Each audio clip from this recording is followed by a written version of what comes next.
Guys, welcome to another episode of The Pulse. And as much as I love just the performances, I really enjoy the stories. And today's guest, performer, she's become a social media phenomenon. She is on tour, going all over the place. Got like 2 million followers and hits. A new album coming out, in a couple weeks? Stella Cole joins us on The Pulse. Appreciate you taking some time with us. Of course. Thank you so much for having me. So I talk about the story, right? And that's kind of the thing that's interesting to me. And I'm sure you would admit you have one. It's kind of I have a story. The past couple of years have been quite a story, I think. Yeah, absolutely. So take us back a little bit into how you got into this, because your style of music and your performance is not necessarily what people would assume when they find out you're in your 20s. I'm 26 years old, which surprises people sometimes. I have a rather mature voice, I think. And I think if I'm going to take you back to the start, I would have to take you back to me being like 2 years old. So we have to go all the way back because my first introduction to this music was when I was really, really young. I could barely talk when I first heard these jazz standards, these songs from the Great American Songbook. And my introduction to this music was actually in movies. So one of the first movies I ever fell in love with was The Wizard of Oz. I saw it when I was 2, and my parents say that I just was immediately obsessed with it. Wanted all the Barbies, wanted to play Wizard of Oz, act out all the characters. Third birthday was Wizard of Oz themed, of course. I was just obsessed with Dorothy and the music, and they started showing me all these other movies like Singin' in the Rain and The Sound of Music, Mary Poppins, Meet Me in St. Louis, and that just became my whole personality for, I guess, my whole life, because here we are now, my tastes haven't changed very much. There's a fine line between supporting your 2- and 3-year-old who falls in love with The Wizard of Oz, and recognizing your child really can't sing. Like, nobody wants to say that to a 2- or 3-year-old. So did they recognize that there was talent at that point, or it was just, hey, it's kind of cool that our daughter likes this? I think there was talent, like, if not yet in my actual voice. I think it was sort of strange that I was a 3-year-old, like, memorizing full songs and, like, memorizing full scenes from movies. Like, I remember reciting scenes from The Wizard of Oz. Like, I don't know if I was 3 or 4, but very young to be memorizing all of that stuff. I think I just had this weird knack for it. I'm not sure that I necessarily had, like, so much talent at that time, but I'd say for a 3-year-old, I was pretty good, if that makes sense. Do you remember this, or these stories that people have told you? Like, do you remember that love? Stories and home videos. I remember the love definitely in, like, elementary school, middle school, high school. All my friends were listening to the normal music, I don't know, that, like, a 14-year-old listens to. And yeah, I remember lots of times when I was, when we were 16 and 17, driving places in high school, and they'd always get, when I was the one driving and, I had control of the playlist, it was always a lot of Judy Garland, a lot of musical theater soundtracks, and they were all like, oh my God. And I didn't care. I loved it. I forced it upon them. And they came to love it too, I think. Later in college, I became a little bit embarrassed of, I was in this new environment, new friends. I'd had the same friends my whole life growing up, and I became a little bit embarrassed that my taste was different than everybody else, and my voice at that point sounded a little bit different than other people's, and I had a different set of skills than, like, the classic musical theater or, like, pop singer, I guess. So, yeah, there was a point where I became insecure about it at my first couple of years of college, but my young life, I think it was a big part of my personality. When did it become she really does have talent and not just me singing in the car, I'm actually going to do this? I think my parents always really believed I had talent. And, I was in community theater, musicals and plays all the time, and did well in my, like, little community. I grew up in a small city, Springfield, Illinois, with a great community theater scene, actually. And, getting the lead in my school musical, it was just small things like that. But everybody sort of knew me as, like, the singer girl who wanted to be on Broadway someday. And I was very practical, actually, and was like, no, I shouldn't try to do all of that. I'd always dreamed of moving to New York and trying to be an actor or a singer. But I was like, no, that's too scary. I had never known anyone who had done that for a career path. And so I was like, I'm going to go to law school. I'm going to work in, some other field. I was really great in school. I was like, I could even try to go to med school. I just wanted a sure thing. And my parents actually really encouraged me, like, no, you've loved this your whole life. You have talent. Your face lights up when you talk about this stuff. Like, pursue what you love. So we found a middle ground. I went to Northwestern outside of Chicago, and I double majored in international relations, like, so I could go to law school, and theater and musical theater. I took a semester off of college during COVID, and I started posting these little singing videos that now a lot of people have seen, I guess. These little singing videos and the 16 million views on some of these I always call little them singing views. my silly little videos, because they are just dumb. I mean, I know a lot of people have seen them, but I just think they're funny, Okay, so from a young age, you were an underachiever. I'm either going to get 16 million views or go to law school, maybe be a doctor. I'll figure it out as I go along. Exactly.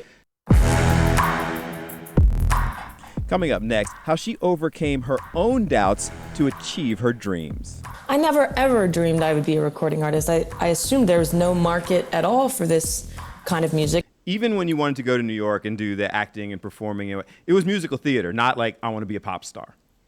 No, because I didn't like pop music, and I couldn't sing like pop singers, and I couldn't write. I'd never tried to write music. Like, I never, ever dreamed I would be a recording artist. I assumed there was no market at all for this kind of music. And I knew about like Michael Bublé, and I knew vaguely about like Diana Krall, I think. But they were in a completely different world. Like, I could have never imagined that being me. You said that there was a time where there was a little bit of embarrassment. There was like a little bit of insecurity about where this goes? I think I had this fear from the time I was really young. I would be singing these songs, and I would just like get overwhelmed with emotion and start like crying, like watching a movie musical or singing along to something, because I was like, oh, I'm so scared I'm not going to be able to do this someday, if that makes sense. But when I got to college and was in this new environment, I grew up in the Midwest, and in a town where, like I said, I didn't know anyone who would become a professional performer. And a lot of the kids in this program were from, New York or LA or big cities, near a big city outside of Chicago, and they had access to all these like Broadway voice teachers and all these acting workshops, and I just felt very behind when I got to school. I really like shrunk into myself a bit in college and tried to like what everyone else liked and do what everyone else was doing. And I was a bit discouraged by a teacher I had at Northwestern who sort of tried to mold me into more of like a pop singer and more of a musical theater singer, and was sort of told me there wasn't a market for the Great American Songbook thing, and if I kept singing with the Judy Garland thing, like I was never going to be on Broadway unless they did, a Judy Garland tribute or something. I remember. So I was very discouraged and had actually quit singing or quit taking it seriously at all by my junior year of college when COVID hit, and then I was sent home from school, and that's when everything sort of changed. Where's that teacher now? We're not shouting them out. I never shout them out. That teacher I always respected, and I think is a quite lovely human person. They just painfully wrong and bad at their job. Yeah, they just didn't get it at the time. I don't know. I don't really have that many hard feelings for some reason. Maybe I'm too forgiving, but I don't know. I mean, I get it. You're forgiving and have 16 million views and 2 million like it's a little easier to not have hard feelings. Yeah, that's true. They were wrong, and I figured it out, and that's awesome. You're doing all right. Exactly. You're on the other side of this. So COVID hits, and COVID changes everybody's life. Yeah. And that got you back into music. Yes, in the weirdest way. So I took a semester basically off of school because I thought that paying for Zoom acting classes seemed like a waste of everyone's money and time, respectfully. Everyone was looking for comfort at that time, I think. It was unclear if the world was ending or what was going on. And so I was watching all of these old movies again that I grew up on and that I had loved my whole life, and then just sort of like shoved down or something and pretended that's not really what I liked for the last couple of years. And I was having this extreme like emotional reaction once again to all of these movies and the comfort and how much I loved them, and just sort of remembering. And I was remembering that I loved this music, and I was on a walk with my dad one day, sort of talking to him about all of this. We were walking our dog, and I was like, I really miss singing. I really do love it. He was like, you're so good at it and you're so funny. Like, you should post videos of yourself singing on YouTube. And I was like, no way, that would be humiliating. What if my friends saw? I had heard of this new app, relatively new app called TikTok, and I was like, I don't think my friends are on there yet. Like, I'll post some videos on there. And so it became this sort of daily routine of mine just to post videos, and my dad and I were super into it. I'd be like, look, Dad, I got like 40 views. That's awesome. And he was like, wow, amazing. And we were having a lot of fun with it as a family, I think. And then one day something got like 200,000 views, and I was like, wait, what do you mean? What are you talking about? And then from there, musicians who I had sort of worshipped and looked up to my whole life started like reposting my videos or commenting on them, and from there it became this whole thing. This whole thing. So social media really did kind of change your life. Yeah. You went out there and did it. And those people, it like James Taylor, you mentioned Michael Bublé before, Megan, big stars saw your music. And so what's that like when you're sitting there, this little app that nobody had heard of? It was unreal.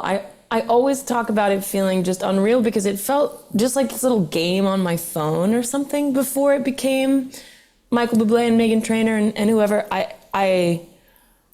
I was just shocked because nothing about my daily life was changing. It was a lockdown. I was just seeing my family and my dog and my little brother, and we were playing games and reading books and hanging out. But it was like, oh yeah, and then I got like 50,000 likes. Like, isn't that crazy? But it just didn't feel like real life until I think the James Taylor thing was the first recognition I got from someone I admired. And that was a crazy moment. I screamed so loud when I saw it that my parents ran upstairs and were like, what's happening? Is there a fire? And I was like, no, it's just that James Taylor has liked my post on Instagram, and what are you even talking about? So then everyone started screaming. We're talking about in the last 4 to 5 years.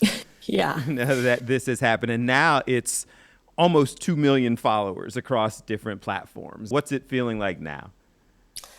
Still fake, I have to say. I just I live in New York now, and I play these like big theaters in Europe, and all these like French people are like, oh my God, I'm a huge fan. And I'm like, what are you talking about? I don't know. I think my brain hasn't quite caught up to the fact that this is all happening. I think there's some stuff that I haven't fully processed. But it's been beyond a dream come true. I can't believe it's my job now to like travel all around the world throughout the year with my band and sing these songs that I've loved my whole life. It feels fake, and I have to pinch myself at least once a day, I think. Coming up next, her voice and style, they're so mature that people forget she's just a 26-year-old having fun. I feel like my humor and my just being an idiot on stage is sort of like to balance out this like, serious jazz. You are on tour right now, coming to Philly, September 7th, City Winery here, but making several stops. What are we going to see when you come to town? Well, I am going on tour to promote my new album that's coming out. The album is called It's Magic, and so I'll be singing a lot of songs from the new album, for sure. A lot of beautifully romantic, old love songs written in the 40s and the 50s, and I think during the show, I'm always just ridiculous on stage. People have been like, I didn't expect you to tell so many jokes. Like, okay, go into a career in stand-up comedy, which is ridiculous because I don't think I'm very funny at all. But I yap a lot on stage. So I think people will get to know more of my personality for sure if they come out to a show than just from listening to the record. So yeah, I think people can just get a deeper insight into me as a singer and musician and a person, if that makes sense. People are surprised that you're 26 because it's such a mature performance. Yes, exactly. I feel like my humor and my just being an idiot on stage is sort of like to balance out this like, serious jazz and the music. And, I'd really like, because it's not really all that serious. It's meant to be fun. It's meant to be a fun distraction and a sort of escape and all of that. The album is coming out August 22nd. You can pre-save it on Spotify or any other streaming platform, or on my website, stellacole.net. I feel like an infomercial, stellacole.net. You can pre-order the vinyl, the special signed edition of the vinyl, or the CD, if anyone still has a CD player anymore.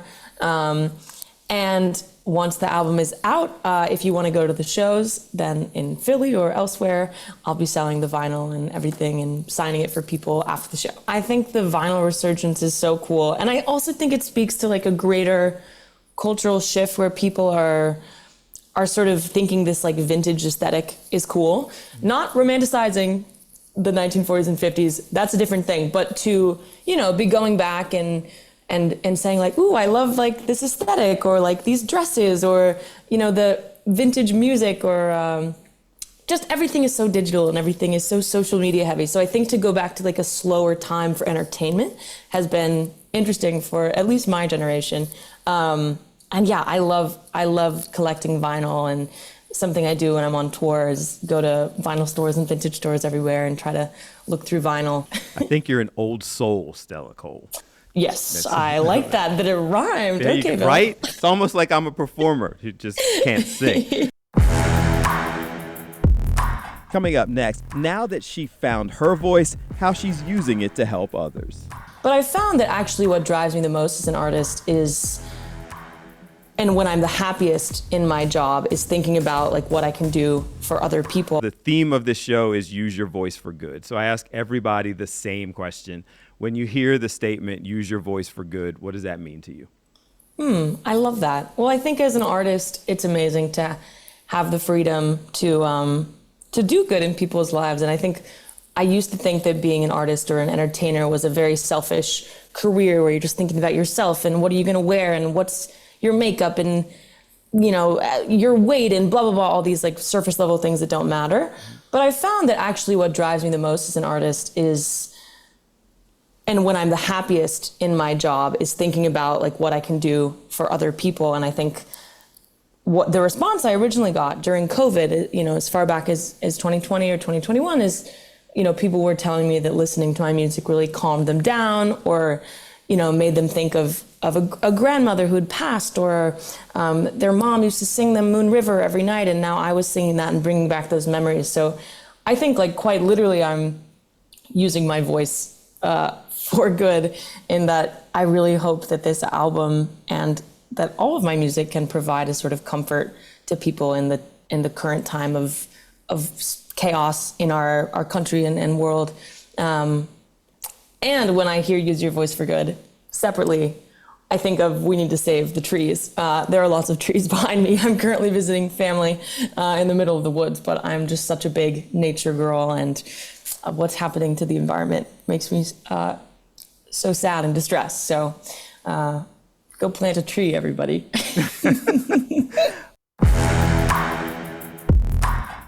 Guys, thanks so much for watching this episode of The Pulse today with singer, performer, social media phenom, Stella Cole. Another episode where I really enjoyed just hearing people's stories. It's encouraging to have somebody who continued to follow their dream and their goals, and it's turning out so well for her. I hope you enjoyed it as much as I did. You can hear the entire uninterrupted interview all places where podcasts are available. Just go ahead and download it. You can download the Fox Local app for all of our episodes, and hit me up on social media at Bill A. Fox29. I always love hearing from you. Thanks so much for watching, and I leave you today as I always do, reminding you whenever you can, use your voice for good, and have a good one.